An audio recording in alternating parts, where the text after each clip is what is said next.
Hello friends, this is Corey with the Painted Peacock, and I know what you're thinking. Is that a sled? Isn't it July? The answer to both of those are yes, but this was a commission piece and they were excited to have it. I also can't allow myself to move on to new projects until I finish all of my current projects that are waiting for me, and so here we are. I wanted to do something more winter than Christmas specifically, so I elected to do birch trees. I found that if I take a brown and put it on one corner of my paintbrush and white on the other, it allows me to do short little strokes that give the imagery of the birch tree, the variation in colors in the branches.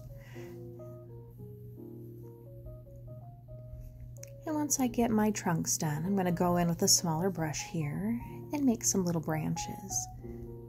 I am planning on doing two little birds in the middle of this circle, which is why I've linked those two branches together in the middle. Going in with a little brown to have them match the rest of the colors of the trees. I wanted a little color in here, and since it is kind of winter and kind of festive, I decided to go for a green.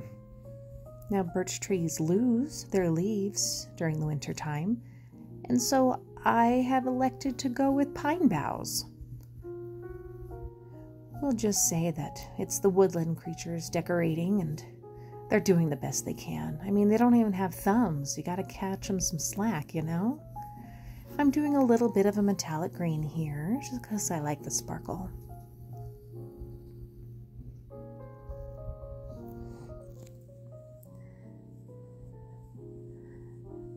I've spilled a little paint, but I'll take care of it later. I'm now using the back of my brush in a red paint and creating some very easy, nice round circles.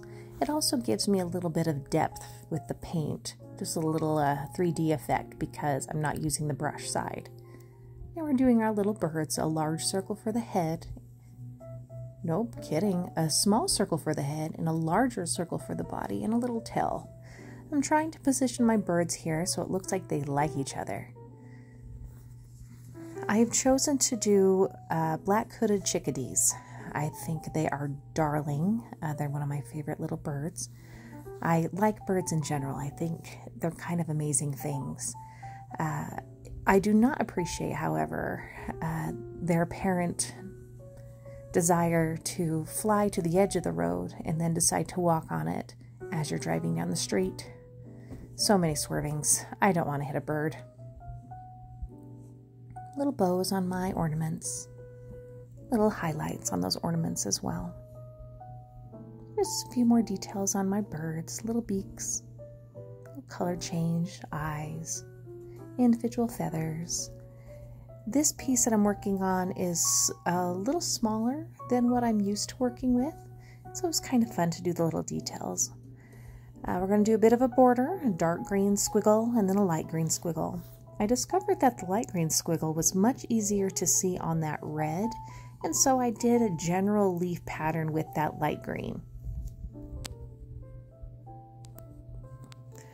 I took a little darker green now, and I made the main vein through the leaf, just to, really sell that this is a leaf.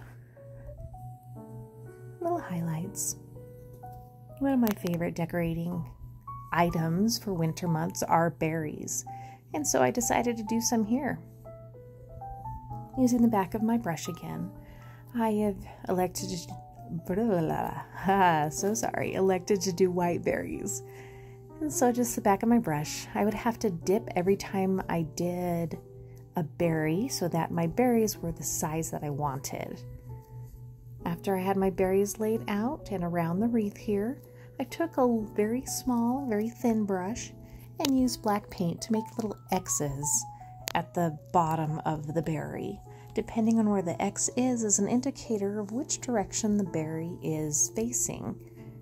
Because we've all seen things like this, our brain solves so much of the suggested shapes. And here we are, all done. Again, this is Corey with the Painted Peacock. I really enjoyed this piece. Basically, if it holds still long enough, I will put paint on it. Thank you so much for joining me, and I hope you have a lovely, lovely day.